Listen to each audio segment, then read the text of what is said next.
Dobrý deň. Dobrý deň. Na začiatku tejto relácie sme vždy povedali nejakú udalosť, vyzdvihli niečo, čo sa stalo vo svete a ozrejmili by sme to na základe poznania, ktoré v danej situácii udalosti chýba, nie je sprostredkované médiami. A preto by som vás poprosil, prosím vás, vysvetlite, ozrejmite ľuďom nejakú udalosť, či už na Slovensku, európsku, celosvetovú, ktorá sa vás najviac dotkla, ktorú cítite, že by ste mali týmto ľuďom povedať, a odredmite ju takým spôsobom, aby ich to prebralo, aby proste niekam ich to posunulo, a hlavne poprosím vás, dať tam to poznanie, ktoré teraz všade chýba, a myslím si, že čo aj dôvodom tohoto čistého chaosu, čo proste nikto nevie, že sa vyznať, že čo sa má, jak sa má, kde sa má. V prvom rade by som povedal, že ľudia úplne prirodzene, intuitívne cítia, že nastáva koniec sveta, preto aj očakávali s majským kalendárom, že sa to tu rozlomí, alebo ja neviem čo všetko. A na jednej strane, ako to ľudstvo cíti, že nejaké udalosti prebiehajú závažného charakteru, na druhej strane naozaj chýba to osvetlenie toho poznania z kultúr dávnych, ktoré proste nás vždy upozorňovali na toto obdobie, že ono raz príde toho veľkého súdu. Máte pozície kultúry? V podstate to bolo vo všetko, či si zoberieme Lao-tseho, Krišnu, Zoroastra a tak ďalej. U nás to, čo Pán Ježiš prorokuje, že príde, nie prorokuje, on to hovorí, že príde Syn človeka, ktorý vás uvedie do všetkej pravdy. Toto isté naši predkovia dávno mali. Hovorili, že príde Svárožic, ktorý proste donesie celé poznanie. Svárožic znamená syn svetla, identický pojem s Abdrušinom. Čiže tam ide o to, že vlastne tá celá planéta je v nejakom prostredí, ona nie je proste tu nejak, že len slnečná sústava o to. To prostredie je celý svet, ktorý má svoju dynamiku, má svoje zákonitosti, učíme sa ich aj vo fyzike, akcia vyvolá reakciu opačného smeru, zákon rezonancie, alebo ľudovou múdrosťou, ako sa do hory volá, tak sa z hory ozýva, čo zaseješ, to zožneš. Proste táto zákonitosť v malom aj veľkom funguje. A vo veľkom procese prichádzajú udalosti, ktoré súdia život ľudí na tej konkrétnej planéte. To nie je, že niekto, nejaký deduško z obláčika príde a teraz paličkou niekoho vytrepe. To je obdobie proste mohutných rokov, kedy to, čo zasievame v cení, myslení, reči a konaní, vrácia sa oblúkom na celé ľudstvo ako také. Pozoruhodné vždy v tých upozorneniach na to obdobie, kedy takéto niečo sa celosvetovo deje, je rad za radom upozornenie na falošných prorokov. Falošní proroci žiaľ boli vnímaní, napriek tomu, že sa upozorňovalo, že celosvetovo nastane proste epidémia falošnosti a ľudia budú zvedení v obrovských meradlách po celom svete. Nikto nehľadal tých falošných prorokov v celosvetových systémoch, vždy len v náboženských skupinách, čo proste bolo oklieštené. Veď to veľké proroctvo sa naplňa v plnosti. Fašizmus bolo jedno z falošných proroctiev. Sľubovalo raj na zemi, ale len pre vyvolaných, ktorí sú proste Nemci a spol. No, ďalšie proste veľké proroctvo bolo komunizmus. Tiež znátožil obrovské množstvo ľudí, proste tak, jak pri fašizme, rovnako pri komunizme. Boli určité veci, ktoré boli dobré, ale bolo obrovské množstvo vecí, ktoré boli zlé. Ten komunizmus takisto znátožil obrovské množstvo ľudí. Systém je veľmi zaujímavý, že komunizmus napriek tomu zlikvidoval fašizmus. Ale je tu demokracia, ktorá sa nazýva demokraciou, aj keď by sme mohli polemizovať o tom, že či to v skutku demokracia je, ako podľa názvu, ale proste je to systém, ktorý je pomenovávaný demokraciou. On povalil komunizmus.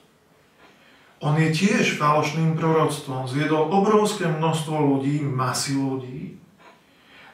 My to vidíme za krátke obdobie od revolúcie 89, že sme mali absolútne zlikvidovaný priemysel, poľnohospodárstvo, sme sa dostali do závislosti na dovoze potravín a boli sme elitou na svete v potravinových normách, vo výrobe, to, čo teraz sa hovorí eko, bio a tak ďalej. Čiže s tou demokraciou máme živú skúsenosť a demokracia celosvetovo padá. Proste ten systém nevie obstať v konkurencii so spojením Ruska, Číny a ďalších krajín. Proste ekonomicky je v totálnom prepade. Demokracia z tých troch veľkých falošných proroctiev nielen povalila komunizmus, ale je jediný systém, ktorý vie zničiť aj sám seba.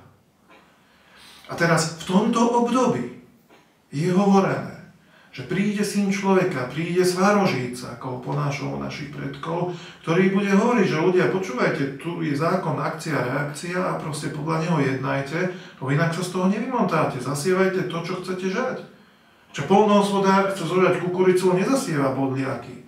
Ale čuduj sa svete, všetci ľudia chcú byť šťastní a šťastie chcú budovať na nešťastí druhých, žiť na ich úkor a tá sejba jednoducho to nemôže priniesť. Čiže v tomto kontexte prebieha mohutné dianie na celej planéte toho záverečného súdu, ktorý ale nemožno vnímať nejak, že teraz Zem sa rozlomí, jak to ľudia čakali s tým majským kalendárom. Proste koniec niečoho je vždy začiatok niečoho nového. Nikoho nenapadne, že koniec dňa a teraz koniec, žiadne dni už nebudú. Alebo koniec roka a koniec, žiadny rok nebude. Takisto koniec tohto súdu neznamená, že potom je vákuum, rozpadnutá planéta. Proste život prebieha ďalej. Naši predkovia to mali úplne jasno a pozvládali nielen tieto veľké cykly, ale aj malé cykly. Sa hovorí, že Božie mlyny melú pomaly, ale iste. A sprízvukuje sa to. A toto slovné spojenie označuje pravidelný súd, ktorý sa na tej planéte koná. Ja nehovorím o tom veľkom, ale pravidelný. Naši predkovia poznali ten cyklus 72 rokov, kde posledná 12-ročnica mohutne tie generácie, čo tu zasiali, v tej 12-ročnici žali. Len na margo uvediem, že posledný 12-ročný súd, keď prišiel, tak vypukla druhá svetová vojna. My sa nachádzame viac ako 72 rokov ďalej od vtedy a vlastne sme v období, kedy od 2010 do 2022 prebieha teraz momentálne ten 12-ročný súd, ktorý naši predkovia poznali. Im to bolo normálne, takisto jak v živote niekto sa snažil, niečo vytvoril, proste zožal slávu alebo katastrofu. Takisto tie generácie mali prirodzene toto obdobie zhruba 60 rokov, kedy čosi tvorili. A tých posledných 12 rokov prišlo buď náplnenie, podpora mohutná toho snaženia, ale naopak rozbitie mnohých kultúr, vymazanie národov z histórie, z mapy sveta a tak ďalej. Čiže nepovažovali to za nejakú katastrofu, ale prirodzený dôsledok aj vo veľkom meradle spoločenskom, že jednoducho to účtovanie, že ty Bože mlyny to tých 60 rokov pekne akože chystajú v tom celospoločenskom, celozemskom meradle a tých 12 rokov vždy proste sa to naúčtuje, naservíruje na stôl a dá sa ľuďom spávať. V tomto období 2010 vypukla, boli veľké titulky v novinách, veľká ekonomická vojna medzi Čínou a Spojenými štátmi, ktorá má svoju dohru, odtedy proste vznikla kopa krajín sa dala dokopy, vytvorila bankový systém, vytvorila proste spoluprácu, vojenskú organizáciu nie na úrovni NATO, ale na úrovni vzájomnej ochrany v prípade ako napadnutia. Čiže nevytvorili tie štáty BRICSu proste niečo pevné ako je NATO, len sa dohodli, že kdokoľvek z nich, keby bol napadnutý, podľa možností každá z tých krajín prispieje k ochrane tých ostatných. Čiže paradoxne, vlastne v tom súde to, čo hovorím, že úplne koniec niečoho, zmýšľania, spôsobu života a tak ďalej, nahrádza niečo nové. Teraz ide o to samozrejme, že či to, čo tieto krajiny začínajú formovať celozemsky, či bude lepšie ako to, čo prebehlo, alebo horšie, alebo proste rovné tomu. Čiže ide o to tú skúsenosť fašizmu, komunizmu a demokracie, tých troch veľkých falošných proroctiev, zobrať vážne, čo vo fašizme, komunizme a demokracii bolo dobré. Lebo tak je každý človek, niečo má dobré, niečo zlé. A treba toho zlého, aby sa vyvaroval a to dobré, aby robil. Takisto aj tie systémy proste možno považovať, že určité veci mali dobré, aj keď obrovské množstvo vecí mali zlých. Takže mali by sme na tom stavať, keď sa premietneme zase jednoducho. Po 89. roku. Ponechali sme si tu zlé maniere komunizmu a dali radný kapitalizmus, proste, ktorý tu všetko roztrhal. Čiže vôbec sme nezrekapitulovali, že čo v tom komunizme bolo dobré a ponechajme to a čo z toho kapitalizmu alebo teda tej demokracie preberme, čo je unikátne a obohaťme vlastne to, čo sme doteraz robili. Spomínate dosť často slovo BRICS, alebo teda skupinu nejakých nových štátov, ktoré nahrádzajú nový systém podľa tých zákonitostí toho 70-ročného súdu. Môžete ozrejmiť alebo osvetliť túto skupinu štátov, o čo im ide, ako im ide, zhruba aký systém nás čaká a ako to bude mať následky, dôsledky konkrétne pre Slovensko? Tak všetky tie systémy, ktoré som spomínal, sa istým spôsobom dívali na národné dianie na Zemi. A potláčanie národného diania. Tento nový systém zatiaľ deklaruje, že chce práve aj menšinové skupiny ako chrániť národné, aby proste mali svoju možnosť na tej planete existencie. A čo mne sa osobne páčilo, že v tých mnohých vyhláseniach bolo, že nikto nebude určovať nikomu, že má byť svojbytný. Že buď ten národ ako si povie, že som svojbytný a idem si tu na tomto piesočku ako z mojej kultúry vytvoriť niečo k obohateniu druhých, alebo nie. A tým pádom ako nikto ho nebude presviečať, že musí niečo robiť. Čiže pokiaľ by táto línia v tom novom bola dodržaná, tak bolo by to, čo Svarožic vo svojom posolstve hovorí, alebo teda píšuci pod menom Abdrušín, syn Svetla, že národy sú ako kvety na lúke. Každý má niečo, tak každý človek má svoje otlačky prstov, má nejaké dary, nejaké danosti, ktoré sú jedinečné a môže dávať k doplneniu iným ľuďom. Takisto tie národy sú ako kvety na lúke, ktoré každý z nich má niečo. Niečo má dobré, niečo má zlé, ale niečo, čo môže dať do toho spoločného. Zatiaľ tieto krajiny deklarujú, že proste túto osobitosť chcú vyzdvihnúť ako kultúrne, aby sa mohla rozvíjať nie na úkor iných, podotýkam. Nie na úkor iných. Pretože či v fašizme, komunizme, demokracii sme to na úkor iných videli vždy pod iným pláštikom síce, ale jasne a zreteľne. Podotýkam znovu, keď hovorím o demokracii, nehovorím o tom, čo to slovo vyjadruje, ale o tom systéme, ktorý tu teraz máme, ktorý my len nazývame demokraciou. Čiže zjednodušenie. Čiže nie je demokracia ako taká, lebo naši predkovia mali samosprávu, samodieržavie, v Rusku vydržalo 2 roky, proste na každej dedine, každý rok sa volil richtár. Čiže obnovovali sa rady, alebo teda parlamenty, alebo teda obecné zastupiteľstvá každý rok. Reštaurácia Kalinčiaková proste. Ukáž, čo si za rok ukázal a keď si nič neukázal, tak dáme tam niekoho schopnejšieho a keď si ukázal, ťa necháme.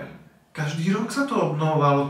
To samodержavie malo svoj vlastný systém, ktorý bol roky budovaný. Tie väčšie našich predkov, oni mali svoj hlboký zmysel. To, čo dnes je ako demokracia, to je len pod tým pojmom len akási oklieštenina tých výdobytkov toho spoločenského niekdajšieho života našich predkov. A tá je ešte to slovo navlečené na to, čo tu prežívame, čo aj od tej samotnej demokracie má veľmi ďaleko. Ďalej ste spomínal 70-ročný súd. Pred 70 rokmi vypuklo Slovenské národné povstanie. Zhruba 20.10.2015 bude ten istý dátum, alebo respektíve začiatok národného povstania, ale teda pred 72 rokmi. Dobre hovoríte, len aby to nebolo popletené. Tých 72 rokov prejde. Ono není, že od začiatku roku do začiatku roku. Hej, zhruba v októbri 2010, ako sa spustil ten proces a on bude končiť v 2016 niekde koncom júna. Čiže nie je to celý rok, pretože počítanie toho obdobia je na základe druhého slnka slnečnej sústavy.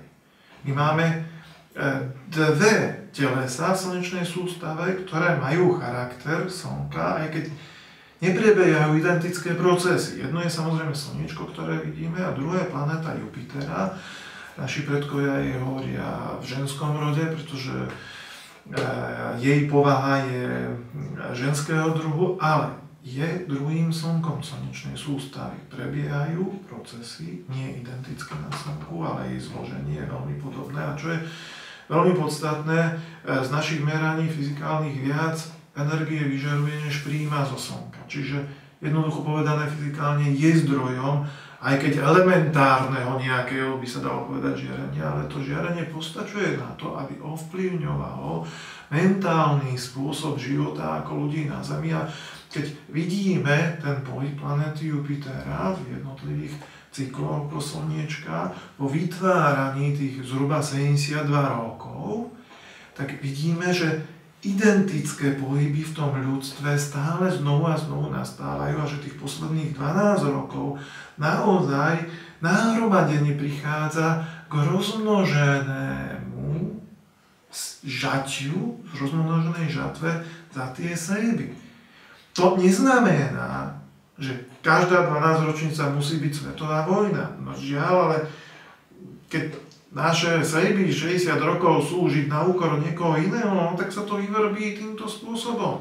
A keď znovu sa nepoučíme a znovu sme ďalších 60 rokov chceli žiť, myslím celosvetovo, nie nás dvoch, alebo celosvetovo na úkor niekoho iného, tak zase sa to vyvrbuje vo vojne celosvetovej. Aj keď proste hlavné pozadie je ekonomická, nie vojenská, jak v druhej svetovej vojne, ale proste tá prebieha. Zhruba pred 72 rokmi teda nastalo povstanie na tomto území Slovenska. Zhruba sme v tom istom období aj teraz. Viete ako povedať, že čo nás čaká? Lebo... Toto je veľmi dôležité, čo hovoríte, že tá planéta ide a tam, kde bola v tom poslednom 12-ročnom súde tá planéta Jupitera, tak na identickom mieste sa nachádza, keď vypuklo Slovenské národné povstanie, tak identický dátum k dnešku je 20.10.2015. Neznamená, že musí tu byť znovu Slovenské národné povstanie. Čo to znamená? Znamená, že národ Slovenov má znovu ožiť, má možnosť, hviezdy mu prajú, aby sa konečne preukázal, čo v ňom je. Všimnite si, Slovenky nevoláme Slováčky, Slovensko nevoláme Slovácko. Či náš priateľ Cyril Horomník alebo ďalší ľudia propagujú alebo historicky vyťahujú ten pôvodný, originálny pojem, aj územie pred vyše 4000 rokmi sa tu volalo Slovenika. Štúdium genetiky hovorí, že je tu zoskupenie genetického kódu veľmi starého práve tu v strede Európy, kde žijeme, ktorý proste tu kontinuálne žije. Čiže je ten genofond proste má svoju úlohu, je v tom svojom pomenovaní a konečne aj Slováci majú možnosť stať sa Slovenmi. Práve hviezdy prajú k tomu, aby tento proces nastal. Podotýkam, že nejde teraz o nejakú revolúciu, že máme zopakovať 89. rok, alebo defenestráciu spraviť, povyhadzovať z okien politikov, alebo niečo podobné, pretože tie hviezdy prajú vnútornej zmene človeka a v masovom meradle tým pádom k spoločenskej zmene. Bez toho jednotlivca to totiž to nejde. Ak sa jednotlivec zmení dobre, čiže v svojom chcení, myslení a reči a konaní snažiť sa zasívať to, čo chce žať. Hej, keď chcem kukuricu, tak vysadím bodliaky. Hej, tak vlastne tá celospoločenská snaha potom môže doviesť do reálneho života to, čo ten konkrétny národ má vykonať. To, čo sme hovorili, každý národ je kvet na lúke.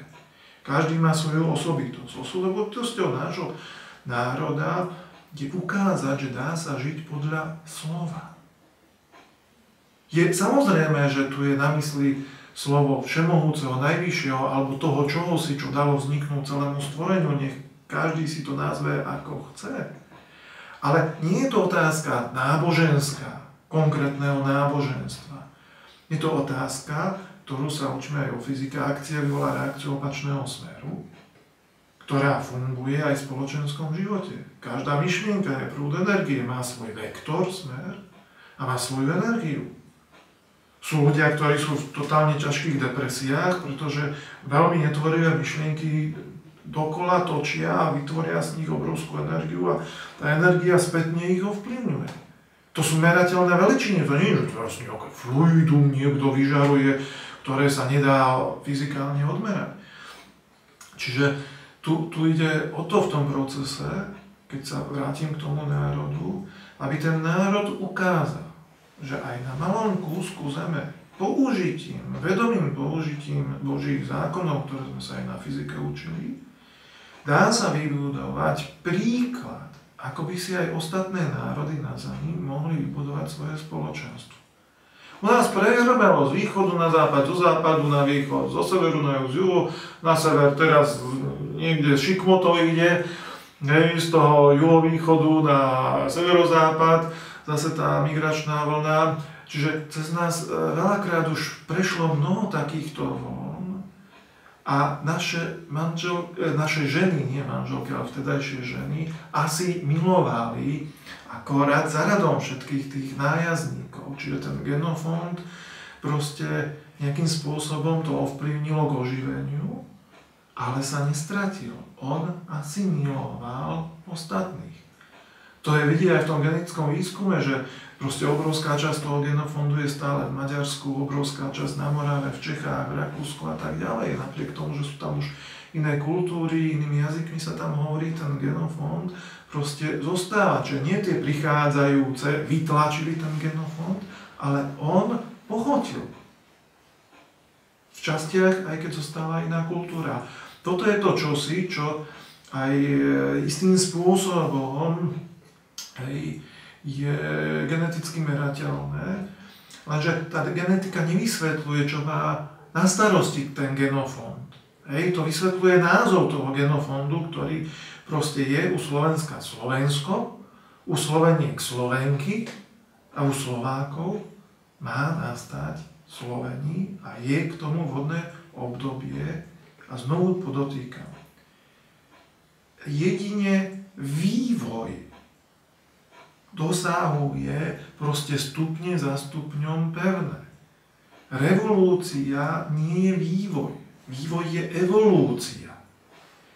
Pričom ale treba si uvedomiť, že na to, aby evolúcia nastala, musí nastať najprv vnútorná revolúcia u človeka. Že ten človek si povie, toto je poznanie.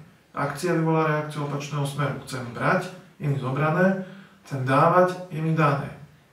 A on revolučne si v sebe povie, tak ja sa idem evolučne vyvíjať a budem sa snažiť v cení, myslení, reči a konaní, či v rodine, či čo sa týka domácnosti, či čo sa týka práce, túto zákonitosť používať. Čiže revolučne si to poviem v duchu sám pre seba, o sebe a evolučne to naplňam. Tu v tomto jedinom momente má ten revolučný proces, že áno, takto chcem žiť, lebo je to oskúšané, tá zákonitosť funguje, proste to je jediná istota, ktorú tu máme. Že aj včera akcia privodila reakciu opačného smeru, aj dnes, aj zajtra. Že to aj fyzikálne to pomenúvame ako zákon. A naši predkovia hovorili, ako sa do hory volá, tak sa z hory ozýva, aj to je vektorová fyzika.